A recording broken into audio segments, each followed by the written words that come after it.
Hello students, आज हम theory of machine का सेकंड चैप्टर स्टार्ट कर रहे हैं, फ्रिक्शन।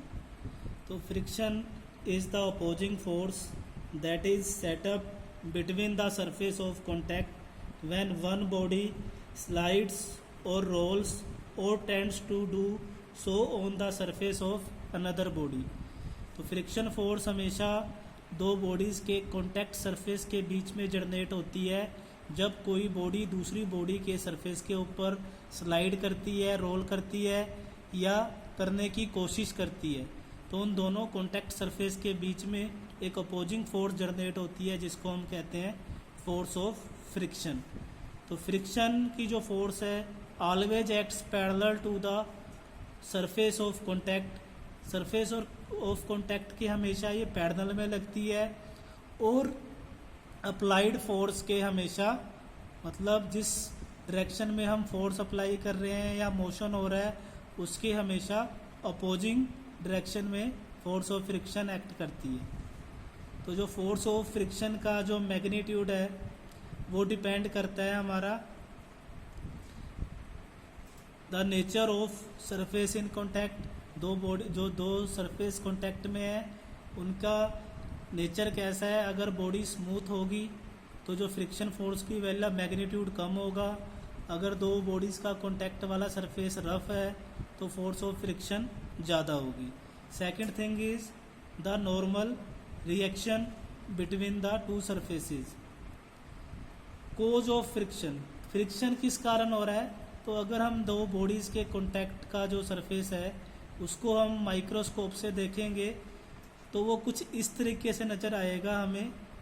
तो स्मूथ से स्मूथ सरफेस के बीच को भी जब हम माइक्रोस्कोप से देखते हैं तो उनके सरफेस के बीच में डिप्रेशन और प्रोजेक्शंस, मतलब इरेगुलरिटीज नज़र आती हैं।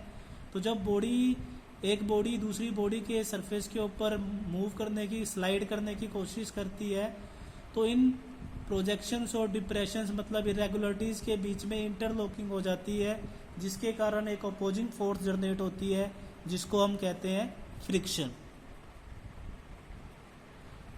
टाइप्स ऑफ फ्रिक्शन, तो फ्रिक्शन फोर्स बेसिकली दो टाइप का होता है, स्टैटिक, डायनेमिक।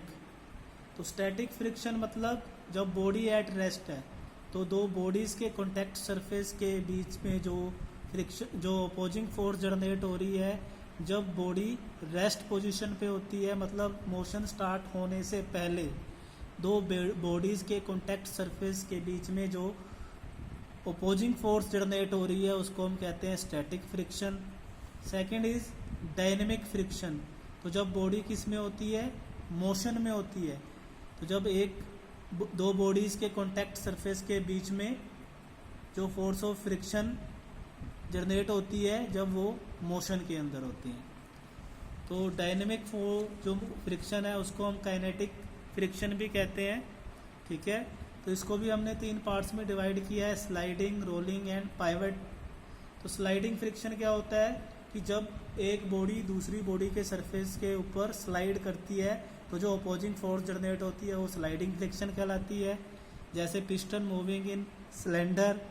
रोलिंग फ्रिक्शन, जब एक बॉडी दूसरी बॉडी के सरफेस के ऊपर रोल कर रही होती है तो जो अपोजिंग फोर्स जनरेट होती है उसको हम कहते हैं रोलिंग फ्रिक्शन, जैसे रोलर एंड बॉल बेयरिंग में होता है, या हमारी गाड़ी के टायर और रोड के बीच में जो फ्रिक्शन होता है वो रोलिंग फ्रिक्शन होता है। नेक्स्ट है हमारा पाइवट फ्रिक्शन, तो जब एक बॉडी दूसरी बॉडी के सरफेस के अबाउट रोटेट करती है तो जो फोर्स ऑफ फ्रिक्शन जनरेट होती है ड्यू टू रोटेशन वो होती है हमारी पाइवट फ्रिक्शन। तो इसका एग्जांपल हो गया हमारा फुट स्टेप बेयरिंग। फ्रिक्शन को हम और भी तरीके से क्लासीफाई कर सकते हैं, फ्रिक्शन बिटवीन अनलुब्रिकेटेड सरफेस जिसको हम ड्राई फ्रिक्शन भी कहते हैं, और फ्रिक्शन बिटवीन लुब्रिकेटेड सरफेस जिसको हम फ्लूइड फ्रिक्शन भी कहते हैं। नेक्स्ट है लिमिटिंग फोर्स ऑफ फ्रिक्शन। तो लिमिटिंग फोर्स ऑफ फ्रिक्शन क्या होता है, the maximum value of friction force. Basically frictional force कौन सी, static friction, which comes into play when a body just begins to slide over the surface of the other body is known as limiting force of friction। तो जो static friction की maximum value होती है उसको हम कहते हैं limiting friction. For example ये हमारा एक बॉडी का सरफेस है, ग्राउंड मान लो, ये दूसरा ऑब्जेक्ट है, तो जब मैं इसके ऊपर फोर्स लगाऊंगा, फोर्स लगा रहा हूँ 1 न्यूटन 2 न्यूटन 3 न्यूटन, लेकिन ये मूव नहीं कर रही, तो जब तक ये मूव नहीं कर रही तो जो इन दो कॉन्टैक्ट सरफेस के बीच में फोर्स जनरेट हो रही है वो कौन सी होगी, स्टैटिक फ्रिक्शन। और जैसे जैसे मैं मैग्नीट्यूड बढ़ाऊंगा तो मान लो 5 न्यूटन 6 न्यूटन पे जाके ये जस्ट स्टार्ट करती है मूव करना, तो जो मैक्सिमम वैल्यू होगी स्टैटिक फ्रिक्शन की just before the motion begins, तो उसको हम कहते हैं लिमिटिंग फ्रिक्शन। और इसके बाद मैं अगर फोर्स लगाता हूँ, ये बॉडी मूव करती है, तो तब जब दो कॉन्टैक्ट सरफेस के बीच में जो फोर्स लग रही है वो कौन सी होगी, डायनेमिक और काइनेटिक फ्रिक्शन। नॉर्मल रिएक्शन के ऊपर भी फ्रिक्शनल फोर्स का मैग्नीट्यूड डिपेंड करता है। तो नॉर्मल रिएक्शन हमेशा, जो ये हमारे दो सरफेस है, तो जो लोड होएगा हमेशा, मतलब वेट होएगा बॉडी का ग्रेविटी के कारण हमेशा डाउनवर्ड एक्ट करता है, W=mg।